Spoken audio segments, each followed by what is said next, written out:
ఎందుకంటే మనకు వైరస్ అనేది మెయిన్ నల్లి వచ్చినా కొద్దిగా మందులు కొడితే కంట్రోల్ అయితే వైరస్ని ఇక మనం మళ్ళీ చెట్టుని క్లియర్ చేయలేం. ఏదో మందులు ఇస్తారు, ఎవడెవడో ఇచ్చి వైరస్కి మందు వచ్చినా అది ఎంత వస్తుంది అన్న. ఆర్గానిక్ అంటే పచ్చి బయోలు.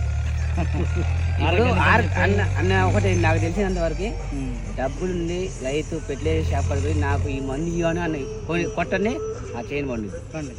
ఈ రైతు ఇబ్బందులు నుండి పాపం ఏమంటాడు, నాకు నెల్లి వచ్చింది, బొబ్బు వచ్చింది, లేకపోతే అది అంటే ఆర్గానిక్ ఇది కొట్టు అంటాడు. అది వస్తుంది, ఎగురు వస్తుంది, మళ్ళీ 3.5 తింటాడు.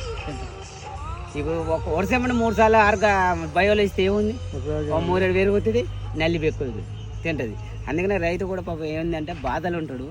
రైతుకున్న బాధలు ఎవరికి లేవు అసలు. వాస్తవంగా చెప్పాలంటే రైతుకున్న తిప్పలేదు ఎవరికి. ఈ రోజు కొట్టాలంటే కొట్టాలి మందు, ఎటు పోకుండా అట్లా కొంటేనే మెరుపుతోట, లేకపోతే చాలా ఇబ్బంది అన్న. ఇక్కడ చుట్టుపక్కల కూడా ఒకటే, చాలా మంది రైతులు మంచిగా కొడతారు. కొంతమంది